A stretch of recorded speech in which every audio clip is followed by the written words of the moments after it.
Ladies and gentlemen, live from a hotel room at 2 a.m. in Knoxville, Tennessee, with my laptop microphone and nothing else, we are going to bring you a very brief recap of everything you need to know about the 2026 Bassmaster Classic. So buckle up for a good old-fashioned scrappy episode of Tackle Talk. Hello, everybody. I'm Bill Dance, and you're listening to Tackle Talk. This is the Tackle Talk Podcast, brought to you by The Rod Locker. Premium gear and expert advice from a staff you can trust. Now, here's your host, Andrew Hayes. Hey everybody, welcome back to another episode of the Tackle Talk Podcast. As always, we are brought to you by the great folks over at The Rod Locker. If you go over to rodlocker.com, you are going to see the website that I look for all of my fishing gear before anywhere else. You're going to see a brand new website. They are under brand new ownership. Brian and Chad are incredible. You're going to see a huge banner right off the top where you can click and look at their huge selection of used fishing gear. They have used rods, used reels, a ton of gear over there at the Rod Locker from almost every brand under the sun. So if you're looking for something, but you don't quite have the cash to buy it brand new, I would definitely check out their used section. They also have a great selection of both budget-friendly and high-end fishing tackle. So everything from, Berkeley and Z-Man and Rapala all the way up to the latest Megabass releases. So go check them out over at www.rodlocker.com. And as always, you can use our coupon code TackleTalkMarch. That's going to save you an extra 5%, and it is sales stackable, so you can use it on anything you want over there on the website. The code is TackleTalkMarch over at www.rodlocker.com. All right, everybody. So you heard it in the intro. If this episode sounds a little different, it is because I am sitting at a desk at 2 a.m. in a hotel room in Knoxville because we just wrapped up everything for the 2026 Bassmaster Classic. So I wanted to make sure that you guys have an episode when you wake up on Tuesday. We don't miss episodes here at Tackle Talk. We haven't missed a Tuesday episode in like 6+ years since we've done the show. So I want to make sure that you have something to listen to on Tuesday, even if it's not the quality you're used to, even if it's not as polished as you're used to, you still deserve your episode of Tackle Talk when you wake up on Tuesday. So I want to give you a really brief recap of the 2026 Bassmaster Classic. Now, just like last year, the reason why this episode is not what it used to be. So we used to do a really in-depth episode after the Classic because the Classic is kind of like 2 or 3 prong. Like when you go to the Classic, there is, the actual fishing side of things. So if you want to go to takeoff and all of that and have that festivities when you get to see the guys in their boats out on the water or follow them around on the water if you have a boat, that whole side of things. Then there's the weigh-in where you actually get to see the spectacle of, the announcement of the sport and the announcements of the results of the Classic, both day 1, day 2, day 3, and you can actually go watch the huge production they do over there in the arena. It is a very cool show. Or the third prong of this is that you can go to the expo. And the expo is the best fishing expo I've ever seen in the country. This was in 2 giant convention centers. There were 3 or 4 different floors if you add up both buildings. Just an immense amount of fishing tackle, fishing rods and reels, products, and showcases from the biggest brands. So you could go down to the main floor and you can actually see displays and, kind of setups for different brands, similar to what you would see at ICAST. In fact, some of them bring their exact same setup to the Bassmaster Classic that they do to ICAST. So if you don't go to ICAST, it's a great way to kind of get that sort of experience. But there's the other side where they actually sell fishing gear at the expo and a ton of it. Not only can you get awesome products, but oftentimes these companies will do exclusive colors that you can only get at the Bassmaster Classic, or they will release products at the Bassmaster Classic for the first time. So it really is worth making the pilgrimage to the Bassmaster Classic if you're just a tackle junkie like I am. And it is very easy to get carried away with the spending because there is just so much to look at and so much to buy. And there are booths that actually run great deals at the Classic. So that's kind of the different ways that you can approach the Classic and the different things that you can do while you're here. Now, Now, we used to do a whole episode about all three of those things, and we would give you a huge recap of anything and everything because I wanted it to be a chance for those that didn't go to the Bassmaster Classic to feel like you were there. And I wanted to try and paint that picture of what all 3 days look like, both from the sports side and from the consumer side. Well, as of 2 years ago, we stopped doing those episodes because we got the really cool opportunity to work the Bassmaster Classic from the production side. So like the broadcast and, live cast and the weigh-in show, and really be a part of like the commentary a little bit and kind of help on that side of things. And it was an opportunity that you obviously are not going to say no to be able to be a part, no matter how big or how small, of the coolest weekend in bass fishing. So absolutely, last year we said yes, and it was awesome. We got to go down, and like I said, we got to be at the live cast desk, and we could give commentary about what was going on, whether that went to, Roku or YouTube or Bassmaster.com, that feed that you're watching at home. We got to be a part of that, and that was very, very cool. And again, something that I don't take for granted, to have the chance to be able to participate in that. So that was one side of it. But then we also started this all-access weigh-in show last year to give people a different feed to the weigh-ins. So the weigh-ins, yes, you can watch the normal feed, where it is just basically a great production of what's going on in the arena,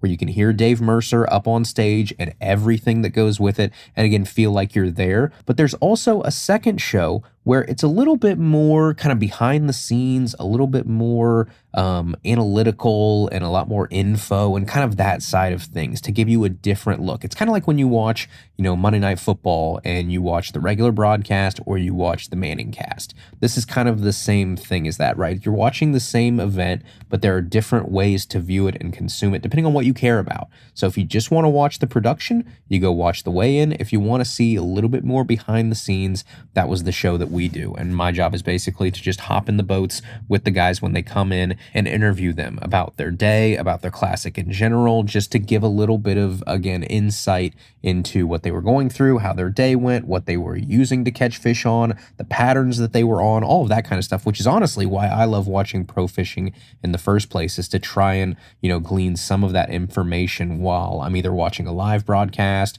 or, just a feed of a guy on the front of the boat fishing. I'm looking at decision making. I'm looking at what tackle they're using, how they're approaching that day, their failures, their successes. That's why I like watching professional fishing in general. The sport part is very cool, obviously, and I like the competition aspect of it. But at the end of the day, I watch it to try and make myself a better angler. So it's just kind of the lens that I look at a lot of this stuff through, and it's a lot of fun, and I really appreciate them having me down to be a part of it. So really fast, what I'm going to do, I'm going to play you some clips from over the weekend. I'll do the weigh-in show. I won't do live cast. If you were watching live cast, we were lucky enough to be on there for, a couple hours a day on Bassmaster.com to bring you more coverage and be a part of all that stuff. Very thankful to be a part of that. I won't insert any of those clips here, but I will insert some clips from the weigh-in show just to give you an idea of what it felt like behind the scenes as we went through the 3 days of the Bassmaster Classic from the weigh-in side.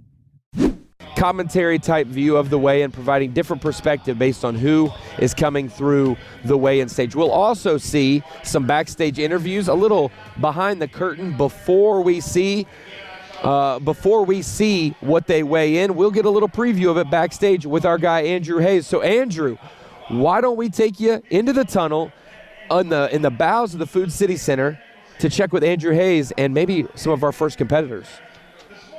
We are actually going to get the chance to talk to the guys as they come through in the boats before they actually go out to the main stage. So if you could see right behind us, that is where the stage will be. But we're going to get the chance to hop in the boats, ask some questions, and get a little different point of view. That's the point of, obviously, the All Access show here. We're going to do our best to bring you All Access with a lot of the guys as they come through. So stay tuned. We're going to hop in the boats, and we'll get started. We've got Tommy Sanders as one of our commentators, of course. We've got Mark Zona, Davey Height, but I have to say, Andrew Hayes brings the hair. I'm so glad that he's a part of our Bassmaster Live crew for the All Access show once again this year. But he's the only one who makes me want to check my hair, make sure I'm all in order, because he is for sure. Pounds All right, folks, we are back here with Chris Johnston. Chris, you had quite the end to your day here today. We saw on live. Can you walk us through those last few minutes? It gave me a little adrenaline rush, that's for sure. I had a really slow morning. I wanted to get a limit before I went largemouth fishing. It took me longer than I wanted to, but this afternoon I went to a couple largemouth holes, and a couple were blown out, but one of them looked just right, had the perfect watercolor, and I caught one or two there in practice, and I fished this one spot for like 10 minutes, or 10 casts, honestly, because I didn't really have much else to go to. So on my 10th cast, I flipped in there, and it was like that fish had never seen a bait before. It just jumped my line. It was like, dong! I'm like, oh, I got one. And I set the hook, and chaos ensued, but that thing almost had it in the crushers, and it was awesome, and hopefully I can get a couple more like that tomorrow. We are back here with Patrick Walters. Patrick, I'll keep it light on day one. I think this morning you might have been one of the most caffeinated human beings I've ever seen in my life. What percentage of your blood content do you think this morning was coffee and espresso? It was over 10%. It was truly 10% of just like straight adrenaline, 15% caffeine. It was, and then the other part was just blood. But is this a normal for you, or is this just Bassmaster Classic special? Probably both. It is normal. You know, you got to be high strung in general, but when it's the Classic and then it's like the coffee shop's open, you might as well get it. How'd your day out go today? It wasn't bad. I caught a bunch of fish. Didn't catch no giants, but we had a decent day, enough to survive. If we do it one more day, we'll make it a Sunday, and then, hey, all you can ask for is a shot. All right, everybody, we are back here with Alex Redwine. Alex, I heard a rumor that in pre-practice you caught a double digit here. That rumor would be true. My personal best ever fish, my first ever double-digit bass, came on New Year's Eve on Tellico Lake. So the big question is then, did you go back to that spot today? Not today, but I checked it a couple times in practice. It was just a dock. I think it was just a fluke fish, so who knows. But at least in practice, it wasn't on the dock. Maybe I'll have to give it an honest try tomorrow. I don't know. It looked like you had a pretty good day today. What was working out there today? Mostly just a jerkbait. Today we got faced with a lot of wind, so I had to make some adjustments. It just wasn't super convenient with all the wind that we had. But yeah, caught him mostly on a jerkbait. Kind of the same program that I planned on doing. So I'm looking forward to tomorrow. We are back here with Brandon Lester. Brandon, I remember you saying earlier this week that obviously you were one of the people that wanted it to get a little dirtier this week. Yeah. What does that do for your style of fishing? Well, I was hoping it was going to really put those fish up there shallow on the bank and make them easier to target. And right out of the gate this morning, I catch one on a spinnerbait. I catch a 3.5 pounder flipping a jig right up on the bank. And, dude, I was excited for the rest of the day. And it went downhill from there. I don't know. I'll be honest with you. I had a tough practice.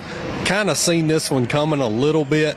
I've just had a hard time putting my finger on exactly what was going on this week. But it's all right. We'll go tomorrow and see what happens. Well, the Classic's all about adjustments. What adjustments are we going to make to go into day two? I've got some stuff further down. I'm staying on Loudon. I've got some stuff further down the lake that I didn't make it to today. We'll go try it tomorrow, and, I mean, they could be loaded. We'll see. All right, everybody, we are here with Fisher and Nia. Fisher, you're coming in with some great momentum into this event. It looked like you had a great day out there today. What was working for you out there all day long? Oh, I caught most of my fish on a 5-inch minnow from Crush City on like an 1/8 head, just chasing like 20 to 25 foot deep roamers, catching mostly smallmouth. I did catch a largemouth today, kind of rare, but got a little lucky, can't complain. Going to run back down there again tomorrow and see if I can't do it again.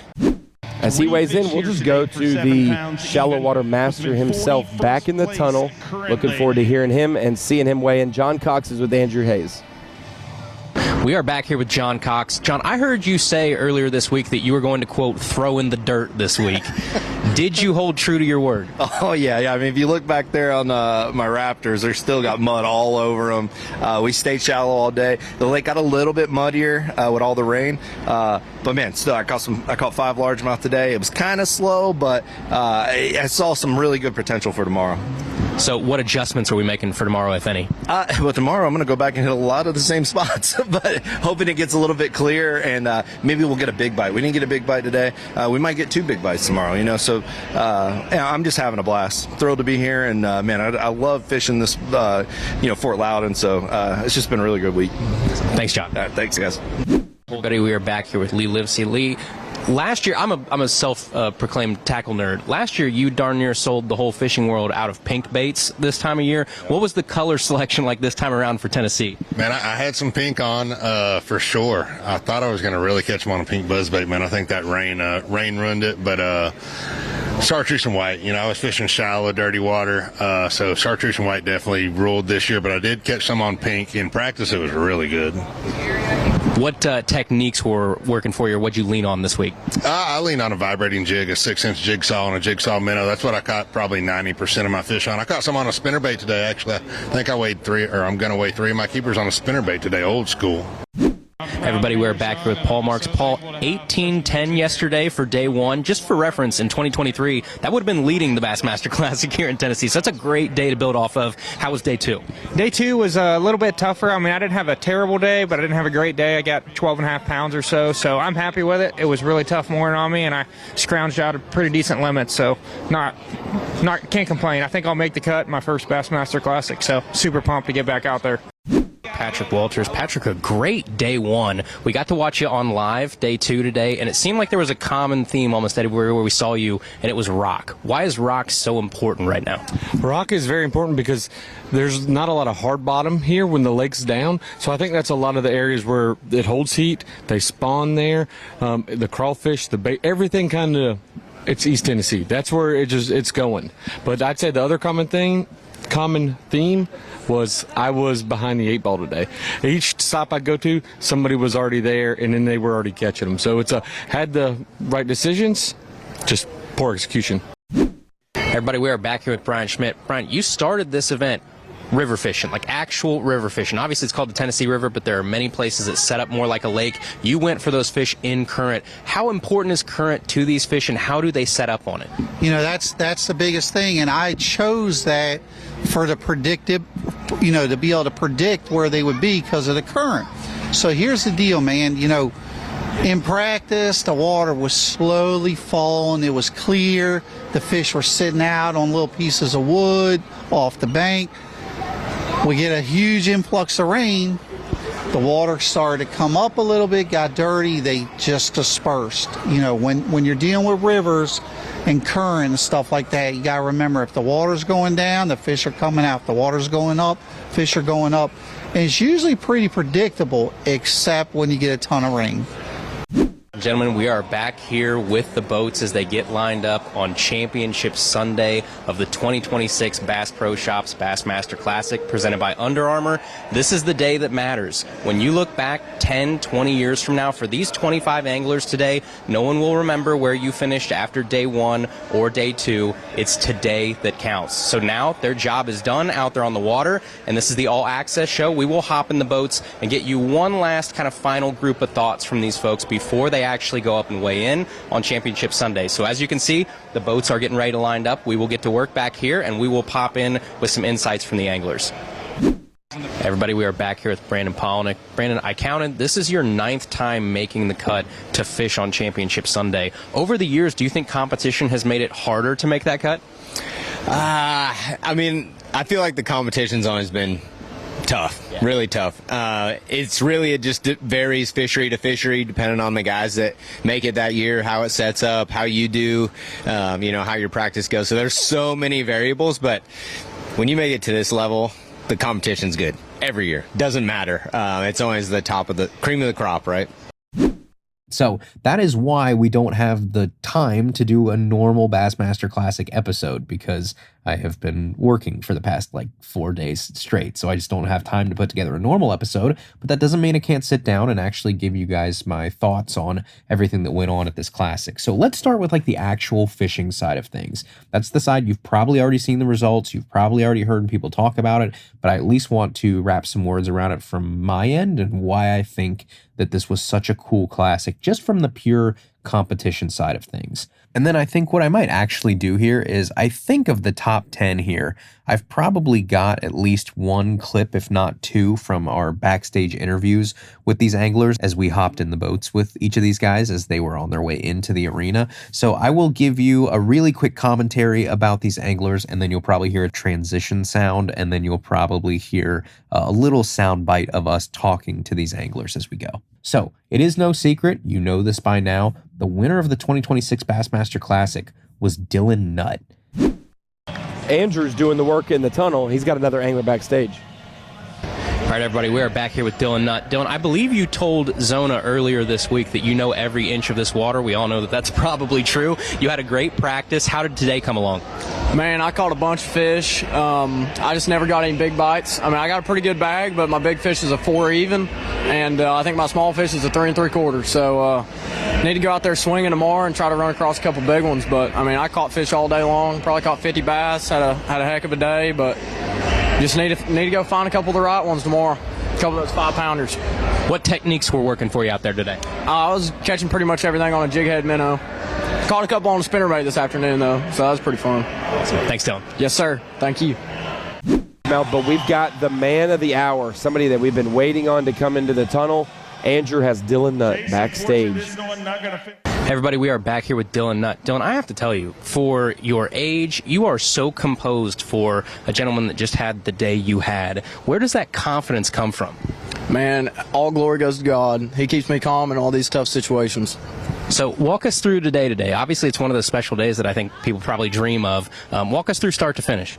Man, I started out, had a little bit tough start in the morning. First couple hours weren't very good, and then just started catching some good ones. Caught couple big smallmouth, had about 20 pounds of smallmouth, and then I went to an area that I caught some big ones in practice, and man, there was some big ones there, and they wanted to bite. Dylan Nutt, you just won the Bassmaster Classic. How does it feel? Man, God is so good. Unreal. Amen. What's going through your mind right now? I don't know. I'm supposed to get to Wheeler in the morning, but I don't think that's going to happen. I think we're going to burn down Knoxville tonight. And if you have not heard of Dylan Nutt or the Nutt brothers in general, then I would say, obviously, you're not one of those people that's probably super dialed into kind of the up-and-coming wave of anglers, other than, like, you know, the top levels, like the Elite Series and Major League Fishing and stuff like that. If you're paying attention to, you know, high school and college fishing, the Opens, the Bass Nations, you know who the Nutt brothers are. The Nutt brothers have been talked about for, I don't know, I probably heard of them 2, maybe 3 years ago at this point was the first time I ever heard them mentioned. And again, I'm not as dialed in as some people are for sure, but even I knew who the Nutt brothers were well before this classic. But Dylan Nutt qualified through the Bass Nations, which is like the grassroots version of bass fishing. He didn't win a Bassmaster Open. It was through the nation. So you can go look up what the Bass Nation side of things is on your own. I won't take a ton of time here and try and explain the different levels of everything, but go look it up. It's very cool. Again, this is where kind of the common man can come from. And one of the coolest parts about the Bassmaster Classic is that it's not just, you know, the top 40 or 50 or whatever Elite Series anglers that make it. You want to have this chance to have kind of Cinderellas that can get into this to make it a true world championship, because otherwise it's just a championship for the Elite Series, but you want this to be more than that. So you have other ways for people to make it into the Bassmaster Classic. You have the college bracket that people can get into the Classic from. You have all of the Bassmaster Opens, where if you win one of the Opens, you jackpot your way into the Bassmaster Classic for the upcoming year. The Bass Nations, the Bassmaster Classic winner from last year automatically gets a berth. The winner of the very last Elite Series event of the year gets an automatic berth. So even if you're completely out of it at the end of the Elite Series season for points or whatever it may be, you're still trying to win that event because it guarantees you a way to get into the Bassmaster Classic for the upcoming year. So you have this really cool field. It's just like March Madness, which is perfect timing because we're right at March Madness time. You don't want a bracket of nothing but blue bloods, because then there's no fun in, like, you know, rooting for a Cinderella or a great story or these awesome upsets that you get in March Madness. That's what you want out of March Madness. Otherwise, there's no madness to March Madness. It's the same thing with the Bassmaster Classic. You want there to be this chance for different people to make their way in it, to make it interesting and have all of these different angles to the Bassmaster Classic. So that's why I like it. Dylan Nutt was one of those. He is not on the Elite Series, although I'll get to it in a second. He is now because he won, but he's not on the Elite Series. He's a young guy. He's 22 years old. He's been busting his tail for years and years to get to this point. Now, Dylan also had a little bit of an upper hand because Dylan is from Tennessee. He lives in Tennessee. Nashville, Tennessee is his hometown. He fishes, I believe, a lot of like Pickwick and stuff like that, but he's very, very familiar with the area where the Bassmaster Classic was being held this year, and that's obviously on the Tennessee River. Now, the Tennessee River area where we were having the Classic this year kind of divides itself into two almost like lake sections, sort of. You have where you blast off in Knoxville, you go downriver a little bit, and there is a lot of spots right there where it does act like a river. If you stay closer to Knoxville, you do get this river feel to it. As you keep going down, you get into an area that they call Fort Loudon, and that's the first of the two lakes, quote unquote, that we'll talk about here is Fort Loudon. And you heard us talk a little bit about this in the Bassmaster Classic preview with Ronnie Moore last week, but Fort Loudon is an area that typically is like, it's a little bit dirtier, it's a little bit more creek fed, more runoff. It does act a little bit more like a river. And then as you go down, the next lake that you hit is called Tellico. And Tellico is a lot deeper and clearer and a lot more like smallmouth in giant schools that you're thinking of your traditional, and I guess traditional is not probably the right word, but when you think of like scoping smallmouth in deeper water, that is Tellico. If you think about, banging something up shallow off rock, that's probably Fort Loudon. Now, that is definitely an oversimplification of how this goes, but that's a very, very easy way to think about it. Is like you're going down from Knoxville, you have a little bit more of a river, and then you have a little bit more of like a shallow, a little bit more largemouthy type lake. And then if you keep going down, now you have a deeper, clearer, smally lake. Very, very simple way to look at this playing field. So Dylan Nutt had said before we started this event that he felt like he knew every inch of this water. And obviously it kind of shows, right? I think he had more spots, more places that he could move around, and he knew where these big fish would be. He could cycle through. And I think that local knowledge and that time that he has had down here, that finger on the pulse, probably helped him out an awful lot this week. So Dylan ended up with 66 pounds and 13 ounces for a 3-day total here on the Tennessee River. And that smashes what anybody thought our total weight would be for a winning weight this week. I heard a lot of people, the argument was like, would it be, low 50s or mid 50s is what it seemed like. 53 to 57 pounds. I think some people felt kind of comfortable saying that. And some people thought even that was a little bit of a stretch. I mean, we have seen events, I think when Gussie won this back in 2023, his total was 42 pounds and 7 ounces. Dylan Nutt smashed that. In 3 days, he had 24 more pounds, basically. 24, whatever that is. 24, let me do math. Sorry, it's 2 a.m.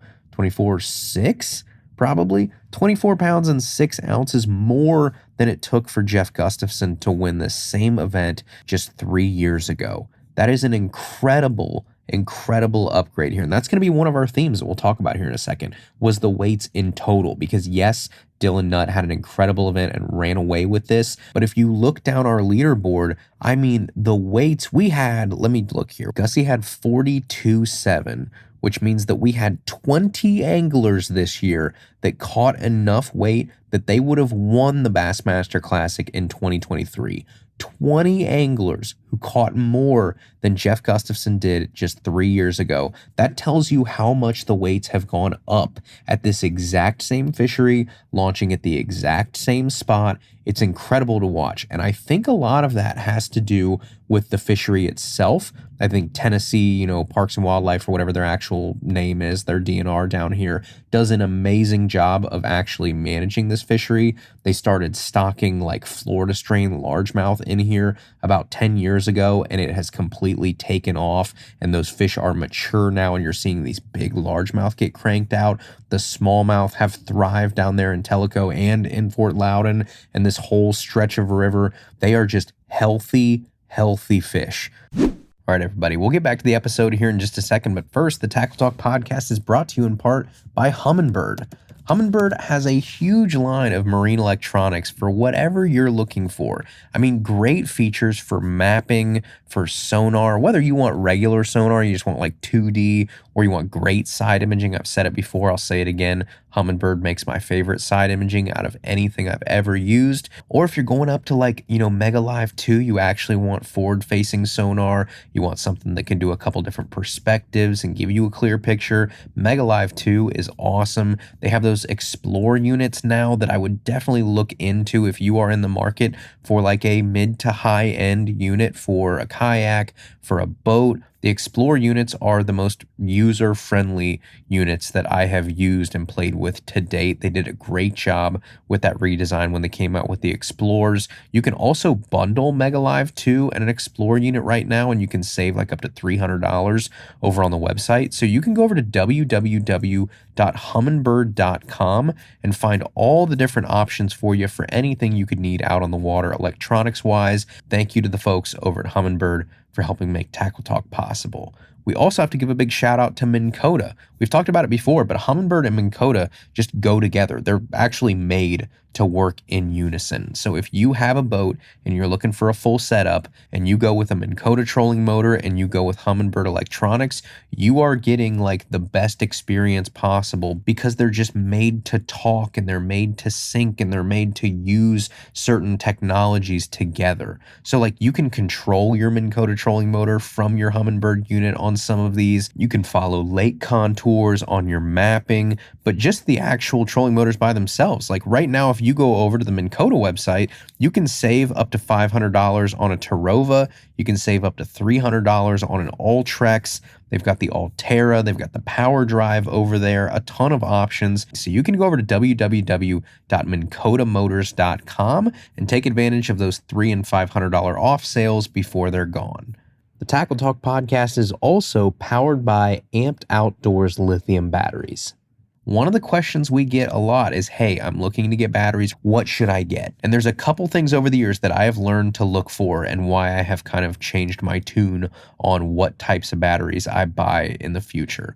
One, I have learned that there is no reason why you shouldn't get great technology in your batteries at this point. If you're getting a 50 amp hour battery, a 100 amp hour battery out there, and it doesn't have Bluetooth monitoring, they're behind the times. Now that I've made the switch to Amped Outdoors, I have such peace of mind of knowing exactly how much power I have left that it's insane. So that's a great reason. I also do a lot of fishing in poor weather conditions, and I charge my batteries in poor weather conditions. It gets cold up here in the wintertime. Those 50 amp hour and up batteries also have heated charging standard. So you can make sure that you can plug it in your garage or, out back or wherever you need to, and it's going to charge just fine. You don't have to worry about temperature being an issue.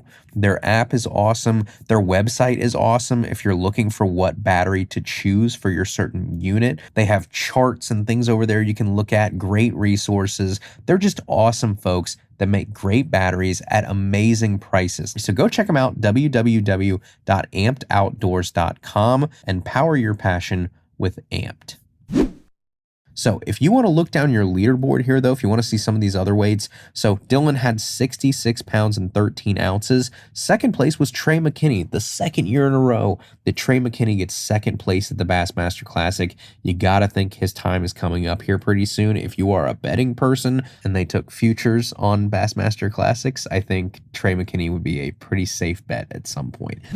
But meanwhile, we've got an angler who was on camera day one, just missed out on camera. He was 11th place coming into today.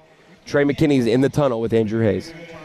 Everybody, we are back here with Trey McKinney. Trey, an awesome day one. A little bit tougher start to day two, but two key fish it looked like at the end of the day that helped you out. How important is it to not get spun out on those days that don't start exactly how you'd want them to? Absolutely. That's an important question because today I was getting there. I was starting to go, yeah, okay, let's ride it home. Let's go home. Like it was getting tough because I started on a school that had tons of fish, wouldn't bite, smartest smallmouth in the world live here. And I was kind of getting a little spun out because I was like, well, now we got to go plan B and plan C and whatever I had in my mind, So kind of what happened was today we had, we had a game plan. And once that didn't work out, we were kind of just running off the hip, fishing a lot of largemouth stuff. So honestly, just kind of running in a creek arm, looking at the bank, Because I always, what I do is when I'm struggling, I don't know why, it's just a habit, I put a jig in my hand. Like every time, like when I'm struggling, it's what I throw. And I got my jig, and I just took off, and I'm like, that point looks good. I pulled in, caught a 4-pounder. I'm like, now we're good. Go to that point, catch a 3.8. I'm like, yes, sir.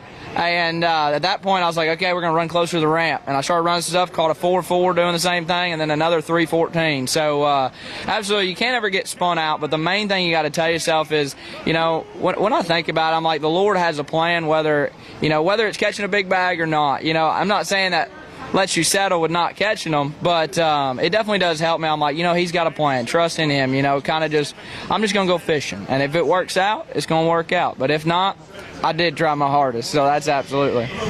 So Trey McKinney was your second place angler with 57.8. Your third place was Yui Aoki, and he was an Opens winner. So 2 of the 3 top anglers from this Bassmaster Classic were not Elite Series anglers. That is pretty darn incredible. And then when you go down the list from there, you do have a lot of Elite Series anglers. So from here, you have 4th place was our defending champion, Easton Fothergill, with 56 pounds and 2 ounces. The cool fact about what Easton Fothergill was doing, first off, he led after day 1, which we're like, oh my gosh, this kid's going to repeat, and then he's going to join this list of repeats that we've had, which are incredible. You know, Hank Cherry, Kevin Van Dam, Rick Clunn, Jordan Lee. That's a great list, obviously, to join. So you thought, oh my gosh, Easton Fothergill might do this again. The other thing that was really cool was what Easton was catching them on. Easton was catching a lot of these deep smallmouth on a Carolina rig.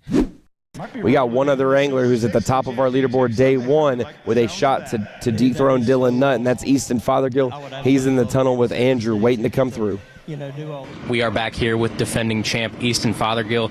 Easton, you did us dirty yesterday. You were the first to weigh in, and then you set the bar so high, 57 other anglers tried and could not eclipse it. Did you pick up right where you left off today?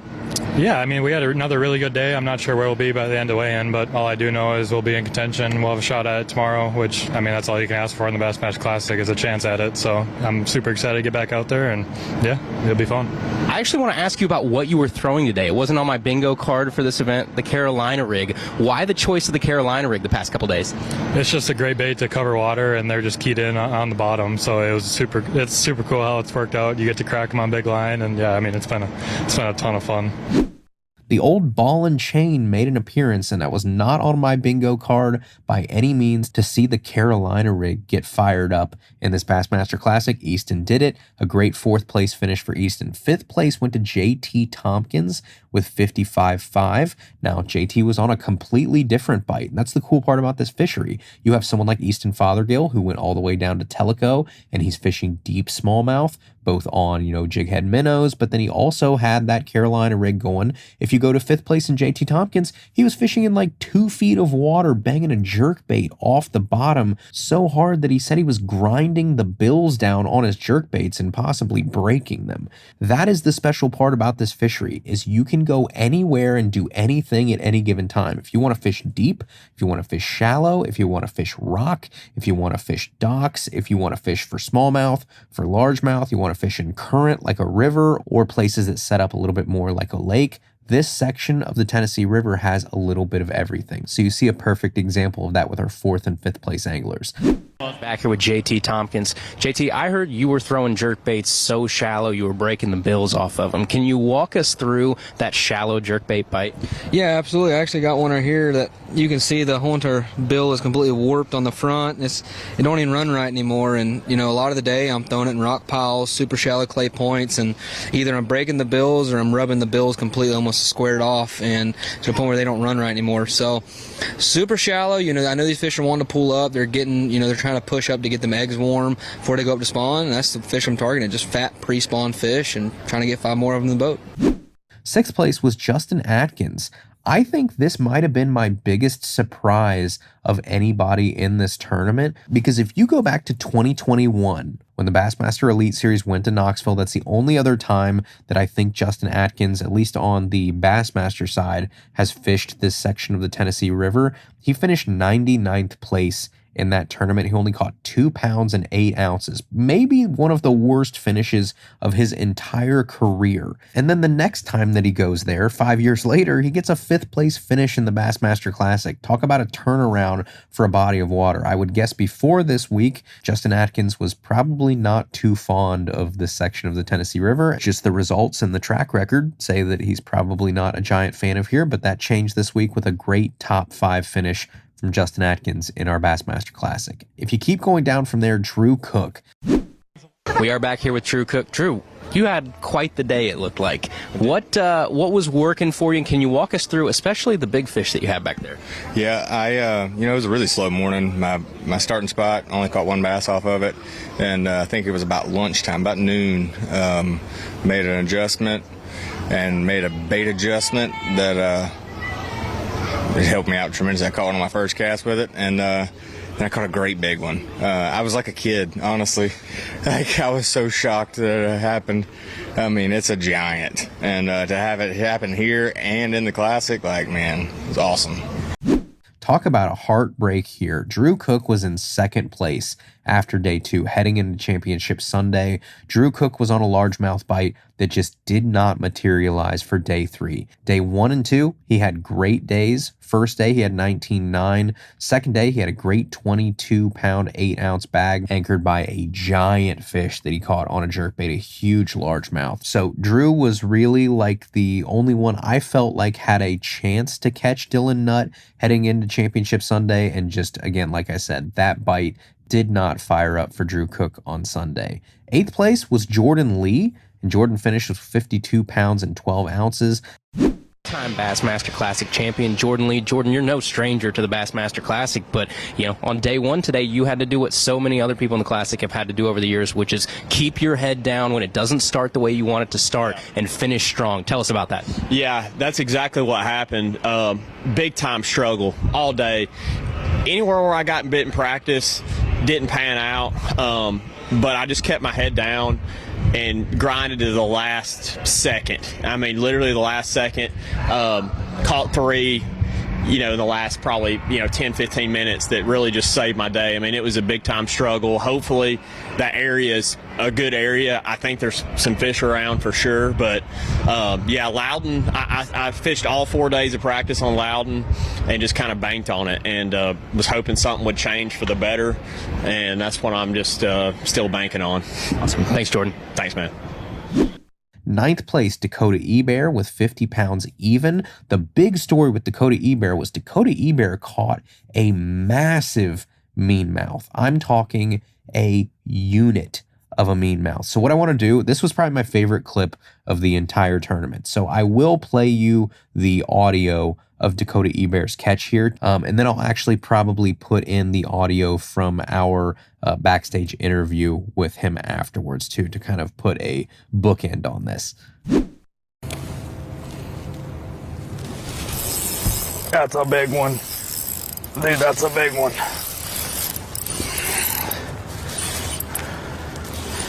That is a big one.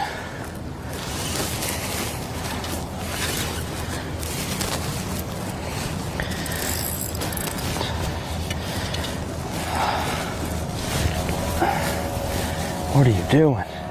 It's all over the place.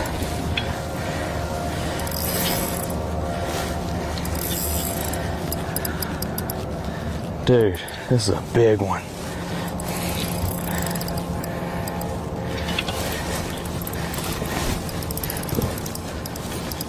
Oh my gosh. This is the biggest smallmouth, dude, I've seen. Dude. What did I just catch? Holy smokes! Dude! What is that? What? I just catch like the state record smallmouth in the Bassmaster Classic? What in the heck is... Dude! What? Dude. I don't know what that is. It's a 7-pounder. Dude, it's a 7.5 pounder.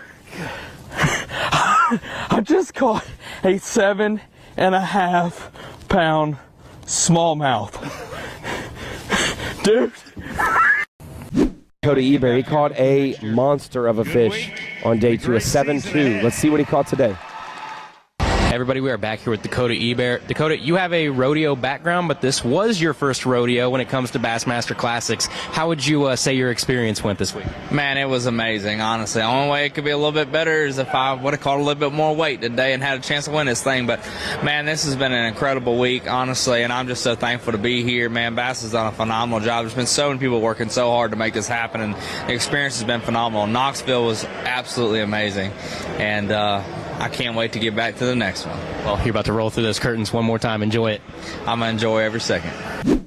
Okay, so you heard there his reaction. I mean, talk about just giggle happy. I said to a couple people that this looked like on camera whatever the bass fishing version of buck fever is. I feel like that is what he had after catching that fish, just shaking, giggling, can't stop, had to lay down on the deck of the boat. It was an incredible catch. I've never seen a fish like that in my life. I got the chance to see that fish backstage for like a hot second, and oh my gosh, was that fish just a freak of nature. So I believe I heard some folks say back there that they took it for genetic testing because they want to see what the actual makeup of this fish is. There's also the implications for, is this a hybridized fish that causes some issues like the Alabama bass and all that kind of stuff? What is this fish is basically what they want to know. And then I have heard that this fish is on its way to a Bass Pro Shops tank somewhere down here. So this fish will be on display and will be able to be seen by so many people, I think.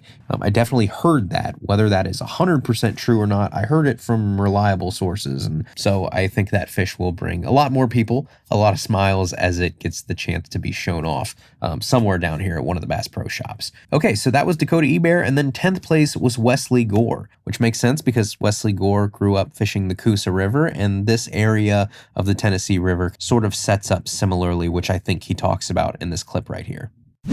We saw this guy all day on an unmanned cam on Bassmaster YouTube. Wesley Gore is back in the tunnel with Andrew.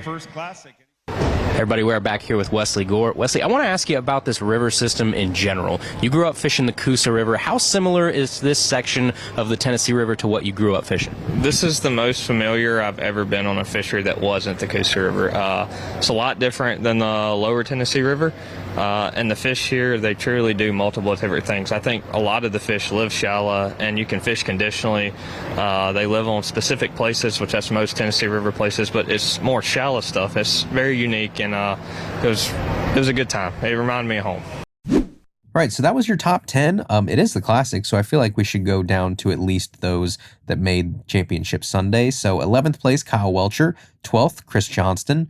13th, Fisher Anaya. 14th went to Paul Marks. 15th, Jay Shakurit. 16th, Tyler Williams. 17th place, Trip Berlinski. 18th, Brock Mosley. 19th place, Alex Redwine. 20th, Noah Winslow. 21st, Patrick Walters. 22nd place, Brandon Polinick. 23rd place, Andrew Loberg. 24th, Dylan Filardo. And 25th place, Caleb Hudson. So those are your results from the 2026 Bassmaster Classic.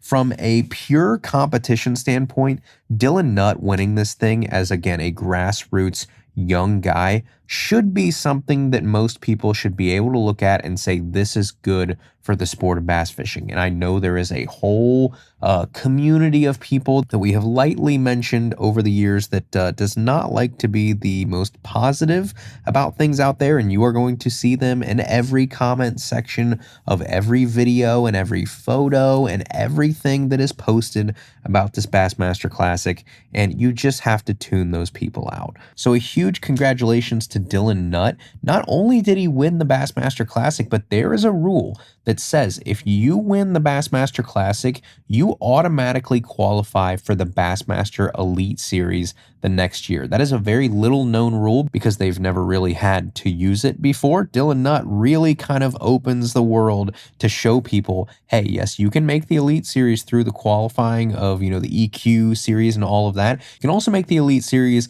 by qualifying for the Bassmaster Classic through one of these other avenues, whether it's winning an Open or qualifying through the Bass Nations or those type of things. And you can actually clinch an Elite Series berth off of that. So, a couple wins and you're in the Bassmaster Elite Series. Dylan Nutt does that. That will be very cool to watch. He is going to be a problem in the Elite Series. This young man is confident. He is good. He is going to bring some personality. Now, I know in some of the interviews and stuff, you may not have seen a lot of that. He was pretty buttoned up and kept answers pretty short in a lot of the interviews that I've seen since he has won. But I can tell you that this kid has a personality, and he does talk a little bit of trash, and he could be a really great thing for fishing and for the Elite Series, someone to just stir things up a little bit. And I think Dylan Nutt could do that. So this was a really cool event. Congratulations to Dylan Nutt, your 2026 Bassmaster Classic champion. A great week down here in Knoxville. Next year, we'll be going back to Lake Hartwell. That's going to be March 13th through 15th next year in the spring. All right, folks. Well, I just wanted to make sure I hopped on here and gave you guys something to listen to when you wake up on Tuesday.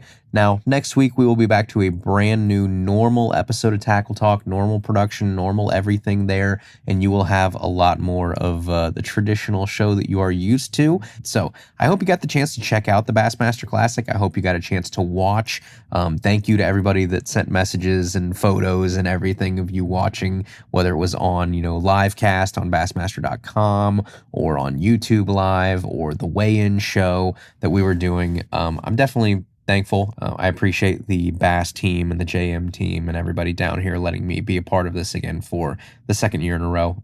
It's kind of surreal to be able to be a part of an event like this, and to see it behind the scenes, you just see how much goes into making this actually happen. When I came as a fan for the first time in 2023, I remember being blown away and thinking, oh my gosh, that was the coolest thing that I've ever got to go to for free, by the way. The weigh-in is free. The blast-off is free. The expo is free. It is free to everyone, and it is an awesome, fan-friendly experience. But I remember just thinking like, wow, that was bigger than I thought. And then you just kind of go on with life. When you see it behind the scenes, there are so many people and so many things that have to go right to make this work. They are a incredibly well-oiled machine down here on the production side and making sure that you have not just one feed to watch, but you have Roku and Fox and YouTube Live and Bassmaster.com and so many places and so many different ways that you can watch and consume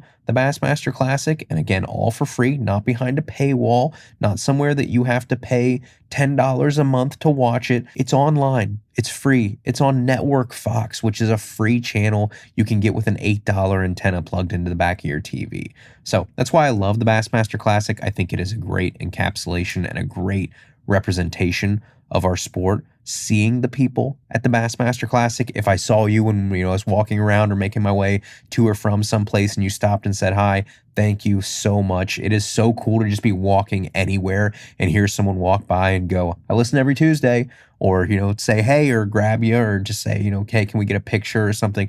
It's so darn cool. You guys are awesome. And the common theme is like every single one of you that I meet, when you stop and you do want to talk for a second, which I'm always thankful that someone wants to talk to me for a few minutes, but you are the nicest people ever. Like, it really is like you're created in a lab to be just like the kindest folks, and it's just cool, the community we've been able to build here. And again, I just feel like I have to say thank you anytime we do an event like this and I get the chance to actually talk to quite a few of you. And with that, I will let you go for this week. I appreciate you guys probably bearing with the crappy audio as I sit here again at a desk in a hotel room, and now it is 2:52 in the morning. So I think I am going to get ready and go to bed. But again, I appreciate you guys listening to Tackle Talk. If you have any questions, you want to email me, tackletalkpodcast@gmail.com. You can go on the website, tackletalkpodcast.com, and I will see you right back here next Tuesday for another brand new episode of Tackle Talk. Thank you for listening to the Tackle Talk podcast. Tackle Talk is produced by Andrew Hayes. Copyright 2019. For more, please subscribe on Apple Podcasts, Spotify, or wherever you listen to podcasts.